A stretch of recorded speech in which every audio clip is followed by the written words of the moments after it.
Welcome to episode 52 of Published. This is the second part of our 2-episode special with author and book coach Jennie Nash. If you haven't listened to part 1 yet, go back and check out episode 51. In today's episode, Jennie picks up where we left off and dives deeper into the topic of book proposals, sharing her insight into what makes a proposal truly stand out. Welcome to Published, a podcast by Greenleaf Book Group, where we'll discuss the ins and outs of the publishing industry, from writing a book and finding the right publisher, to gearing up for a book launch. And now, here's your host, Greenleaf Book Group CEO, Tanya Hall. Welcome back to Published. In this second episode, we'll discuss how you can play to your strengths as an author to produce a memorable proposal. Jennie tells us how to narrow down suitable comp titles for your book and how to hone in on your book's audience, both important components for a book proposal. In this interview, she offers her unparalleled insight, expertise, and resources to aid and encourage authors who are on their own proposal journey. Here's Jennie. So let's circle back to comp titles, because I think this is an area I've seen authors get stuck in, with the big challenge being that they know they need to ideally quantify the success of these books that they are comparing themselves to potentially. And yet you go on to Amazon and they discover, oh, it's just a ranking system. How do I figure out what they actually sold? So how do you help authors deal with that? It's tricky because publishers have access to data that we don't, to sales data that we don't, and so it is hard to get actual numbers or statistics. But I don't think that that's as important as getting the right titles and getting the right books. And you know, one of the things that you can do on Amazon is you can start with a book that you know is sold well in your realm. So I was talking before about my client who is working on a book for networking for executives. So we started by looking at what we knew was a blockbuster book in that realm, which was Atomic Habits, just a mega seller. And you don't even have to know the numbers to know it's a mega seller. You know, it's on the bestseller list. Everybody talks about it. Everybody knows about it. The author became a superstar. You don't have to know very much to know that. And if you start with a book like that, you can drill down into what other books are people that buy that book buying. And that goes to the thing we talked about earlier, that somebody buys one book on productivity and habits, they're probably going to buy 10. Mm-hmm. So looking at those fabulous resources on Amazon, which is people who bought this book bought this other book. There's also, you want to make sure not to look at the paid ads that go to that, but the organic ones from Amazon. That's a great place to start. And you can drill down and start poking around. What you're looking for is that, again, setting the context for where your book is going to be.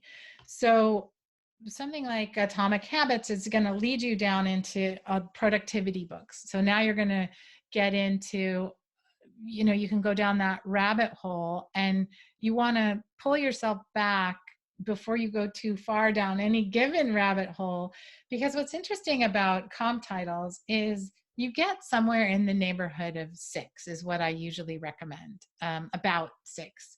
There can be arguments for more, but usually that's about right. So what you don't want is to have every blockbuster book ever written on this topic, whatever your topic is, because there's something about that just doesn't help. Right? It's like, here I am trying to publish a book. Maybe I've never published a book before, and I'm gonna put, Start with Why and Atomic Habits and Deep Work by Cal Newport, and every best-selling mega book for business people ever written. It doesn't help set that conversation that I was talking about. It doesn't help set the context for really how your book is going to be in the world. So what you can start there though, but then what you want to look at is, well, what if, I mean, my favorite thing to do is to look at different genres and to kind of as in when I'm looking at comp titles. So what I mean by that is, could there be a book, let's say, well, I'll give you an example. I'm working with a client who is working on a book in the world of food. She's a cordon bleu trained chef who's run food businesses, global mega food businesses. And her book is about careers in the world of food. So it's not a food book per se. So what's interesting about that is we could pull into the comp titles uh, chef chef books, mega selling chef books, and all the big ones. But that doesn't really build the right context for this book because it's kind of a career businessy book. So then it's like, okay, what if we pull into that mix something like Designing Your Life, which is the big career book by the Stanford Design Lab people. That was, well, it's just what it sounds like, designing your life. So that's about figuring out your career and sort of figuring out your place in the working world. That's kind of an interesting comp title for a book about finding your way in the world of food. So now we've got maybe a chef book and maybe this Designing Your Life book. Well, what else would we pull in there? You can skew it, right? We could skew more toward um, a foodie kind of thing. Like you could almost pull in a cookbook. Um, this particular client's book does in fact include some recipes. So what does it look like to pull in a cookbook? Well, you do that, and now it just looks weird because this is a book about a career in food. It's not actually a book about food. So let's take the cookbook out. You could pull in a memoir. So something like Anthony Bourdain's well-known, why am I blanking on the title of his? Parts unknown.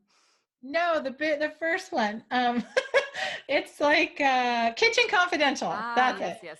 Kitchen Confidential. So Shame you on could, me to know the TV right? show first. I know, right? So you pull that book in, that skews this whole kind of context in a different way. Now it's kind of celebrity driven or memoir driven and sort of doesn't sit right. So we take that one out. But what about one of Ruth Reichel's books? She's writing about her own experience in the world of food, but she's writing about the food world more than the Anthony Bourdain. So you might leave that in. So you're kind of skewing it. And then for her comp titles, we actually pulled in a book that had nothing to do with the world of cooking. It was this beautiful book called Shopcraft as Soulcraft, which was a little kind of sleeper book that did very well about working with your hands and how we in our education system squeezed out the idea that businesses where you work with your hands, like being a motorcycle mechanic or a woodworker, a cabinet maker, a plumber, these kinds of really hands-on businesses are great businesses for a lot of people. And he was kind of making a stand for bringing this back into our culture and our school system. And we found, I had read this book, so I knew about it, but it popped up in one of these, well, we were digging down into books about, like we were looking at behind the scenes career books, you know, unusual careers, this kind of thing. And it popped up a couple of times. And we pulled that into the comp titles because that is just a really interesting argument to put that in the mix of here's the books that are in this conversation. So it becomes it's definitely an art more than a science, but what you're trying to show the people you're pitching your book to is, again, where does this book live? How does it sit? Who's going to go for it? So it's really circling and circling around that ideal reader and what they need and how your book is going to be part of that conversation. Mm-hmm. Does that answer the question, or did I just confuse it more? I think you made an excellent case for our listeners to hire you. Well, there you go.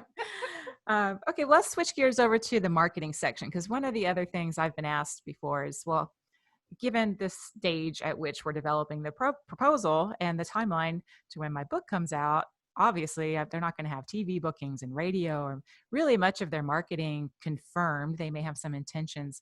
And so they get real stressed about that. Well, how can I beef this up when it's far too early to really book anything? So how do you help them with that concern? It's a great question. And the way to think about it is that those things I think of as tactics. And what you really want to think about in your marketing plan is your strategy. So your strategy is going to be based on what you bring to the table. And in a perfect world, what you bring to the table is a really clear idea of how to reach your ideal reader. And you're going to know where this reader is and what that reader is doing out in the world. And that's how you're going to form your strategy. So the marketing plan of a book proposal should really be less tactical and more strategic. So an example might be, I worked with a client who was an Instagram influencer. She had about 80,000 followers on Instagram, and she had this really niche audience. And her audience was mothers who have been divorced. So it's, well, first of all, people who are divorced and who are also mothers, and that's who she spoke to. And she had this growing audience and this really small niche. So her job in her book proposal was not so much to say, well, here's the TV show I have booked, and here's who, the review I have. Her job was to say, so what I always try to do as a book coach, and what any writer can do, is to think, what is the objection going to be to this book? What's going to be the thing that makes people say no or turns it down, this proposal? And in that case, it was obvious. It would be, this is too small a book for a traditional publisher to take, or this is too small a niche. It doesn't excite us because it's such a small niche. So that's her job, is to show, yes, it's a small niche, but I own this niche. I know this niche inside and out, and I can drive a truck through it. So what we did in the marketing plan, it would be easy for that author to say, I have 80,000 followers. That's my marketing plan. End of story. Right? But what we did was to say, okay, let's build, I think it was 4 pillars of the strategy of this marketing plan. So the first pillar is going to be, I am going to capture my existing audience. I'm going to be seeding the idea of this book. I'm going to be asking them for their help in promoting this book. I'm going to be reaching out to them for stories and quotes that I might include in this book. Like, I'm going to leverage my audience. So that's pillar 1.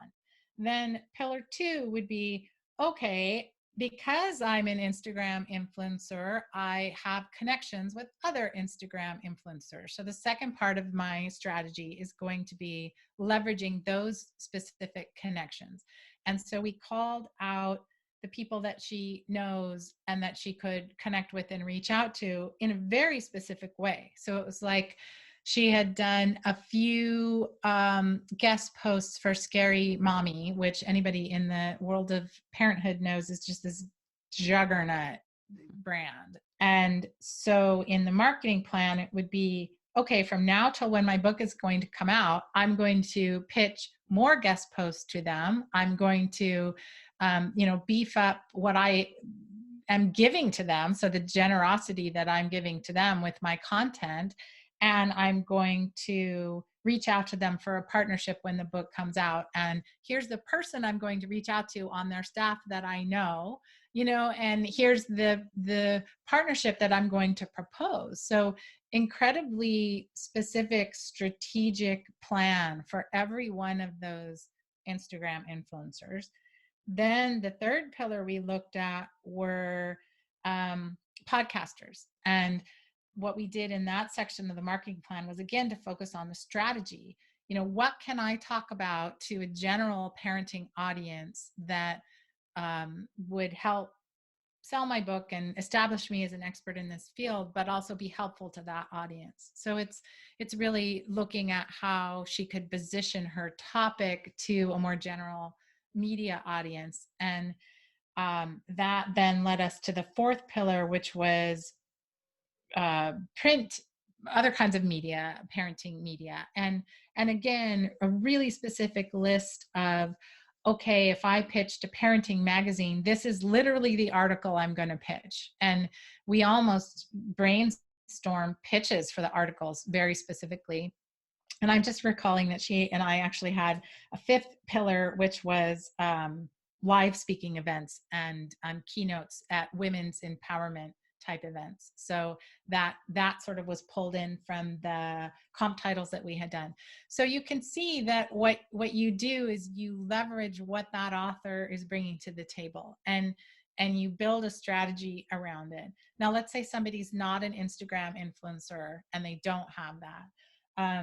The author I was talking about earlier, the networking guy, literally has a very small following on social media and on his newsletter. He mostly works word of mouth with really high-end executives.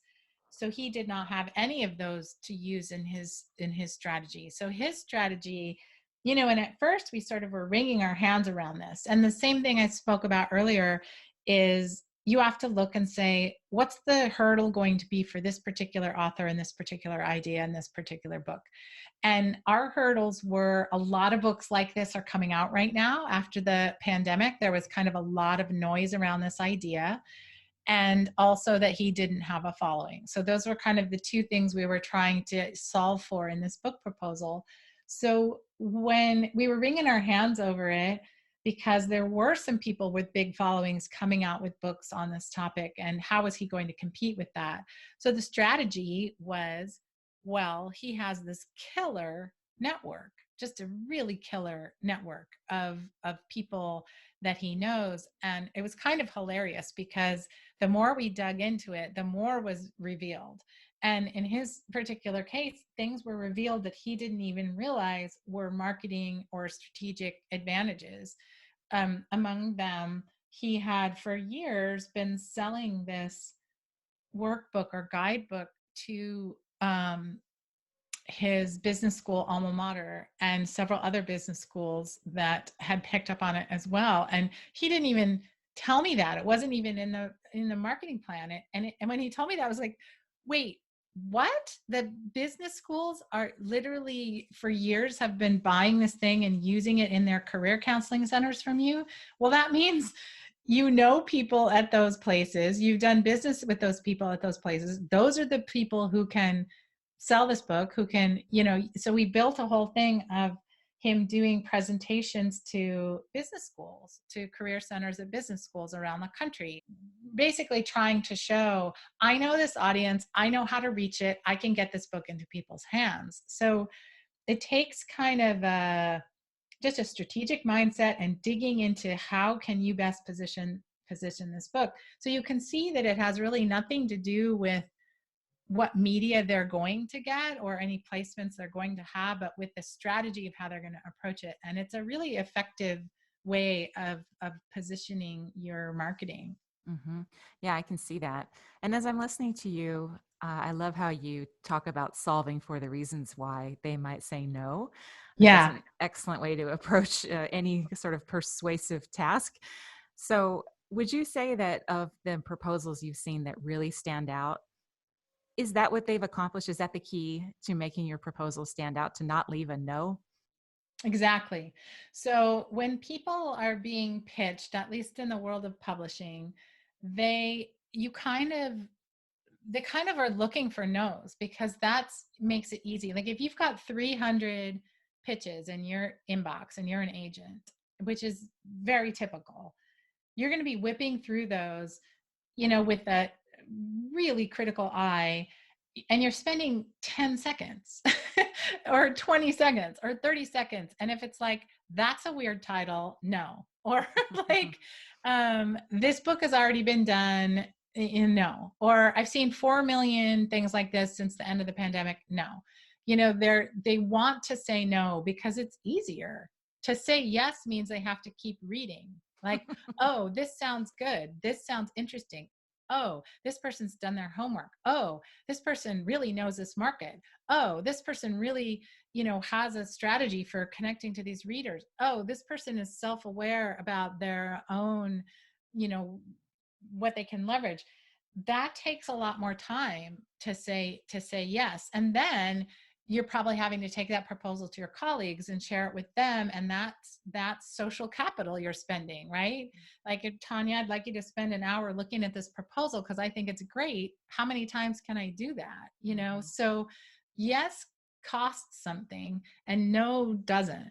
So if you know right from the get-go why they're likely to say no and where they're likely to say no, you can immediately address those things with how everything from what your working title is to that overview I talked about before is just critically important. If they can't get through that overview, and it really needs to answer everything, the who, what, when, where, why, now, all the things have to be answered, and it has to be beautifully written. And if that is true, odds are really good they'll spend more time with your proposal and they'll give you more of a benefit of a doubt. So, it's like anything else. It's the first impressions and getting that positioning right from the start. And we were talking earlier about structure.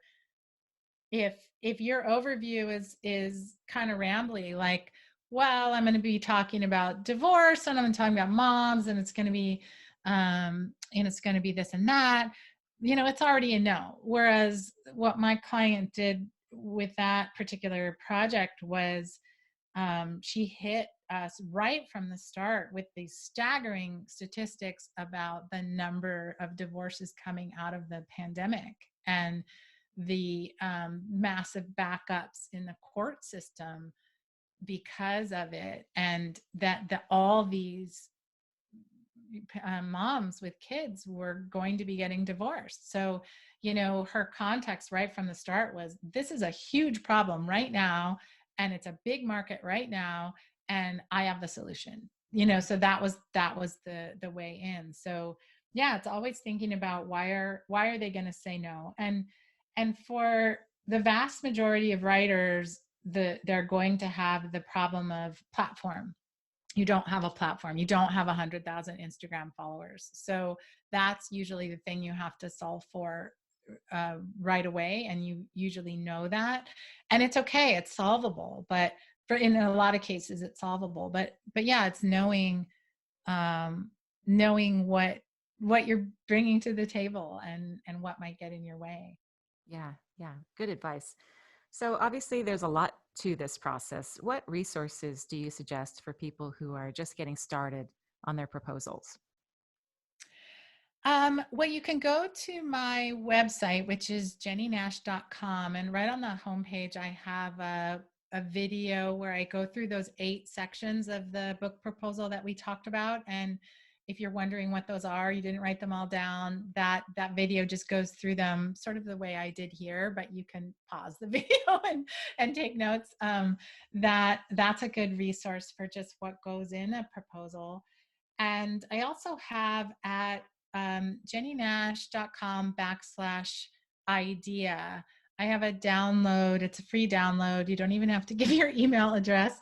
It's called How an Idea Becomes a Book. And it takes you through the process that I've been describing. Usually people who have an idea have several ideas, or it could be, I want to write a book, but I'm not sure if it should be this, or the other, or if I should do this book first or this one. And I take you through the process of choosing the idea, defining the idea, a lot of the process that we've talked about here. Why do you want to write this book? What do you think it might do for you? it's like a 50-page ebook download that I think is a good place to start to really get your feet on the ground under you with why you're doing this and what you're doing. And that's a good place to start too. Okay, great. Thank you for sharing those. And are you accepting new clients? Because we may have some listeners who are now fully understanding the scope of this and wondering if they might be able to hire you. Yes, I do. At jennienash.com, you can take a look at how I work and my packages. And I love working with entrepreneurs and educators and area experts. And I love working with Greenleaf. I'm just a huge fan of what you guys are doing there. And I love to bring clients to you guys, but I also take them to traditional publishers. I help them try to find the path that's best for them. There's so many paths to publishing and so many ways to get there. But I do take clients, and I also train coaches who take clients and have a matching service for that for people who I might not be right for, or they might want somebody different. We have a matching system at authoraccelerator.com. You can go in there and we will match you at no cost to somebody. You can meet with them and check out if they might be right for you. But you can also just email me off my website and say you heard me on this podcast. And if I'm not right for you, I will direct you toward that matching system too. I'm happy. Just say I heard you on this podcast, and I'll help you out. Awesome. Thank you. Any parting advice for our authors? You've already shared so much, but you seem to have more and more to give. Well, I mean, I guess the parting advice would be, if you're listening to this and you feel overwhelmed, or you think I didn't think it was that hard or that complicated, or, that just convinces me I don't want to do it. That was not my intention. I mean, obviously you can tell just by the way I talk about it. I love what I do. And part of the reason I love what I do is that I get to help people, just like the team at Greenleaf, bring people's books to life and bring their dreams to life. And it's not just a cool thing to write a book. It really is a life-changing thing. And having this powerful way to make an impact on your readers is, if you've been dreaming of it and sort of yearning for it and thinking you want to do it, or jealous of others who are doing it and you're not, there's good reason for that, because it really is as powerful as it seems. And the ROI is not necessarily straight up dollars and cents. The ROI is often you become a thought leader. You become somebody known for this idea. You become somebody who codified this way of thinking about a thing. And that has ripples that are hard to just quantify as, well, I made X on this book, so the investment of working with professionals to get your book into the world is, I think, really worth it. But my point was, don't be discouraged. It is a totally doable thing. Lots of people do it every day. It is a figure outable thing. And I think, again, just totally worth it. And I can testify, it feels really good when you're finished with it. It's quite an achievement. Well, Jennie, thank you so much for joining us today. It's been a pleasure. You were very generous with all of your insights and wisdom, and we appreciate your time. Thanks for having me. Of course. That's it for our episode today with Jennie Nash. We hope you enjoyed learning about the art of the book proposal. For notes and resources from today's show, go to greenleafbookgroup.com/episode 52. You can also find advice for writing, publishing, and promoting your work in my book, Ideas, Influence, and Income, which you can learn more about at ideasinfluenceandincome.com. If you've enjoyed our show, please rate and review us on iTunes, Spotify, or wherever you listen to your podcasts. It means a lot to have your feedback and helps us to make sure we're answering your publishing questions. A big thank you to Eleanor Fishborn, who produces the Published podcast. We'll be back next month with another new episode. Thanks for listening to Published. To learn more, please visit greenleafbookgroup.com. And remember to subscribe to this podcast on iTunes.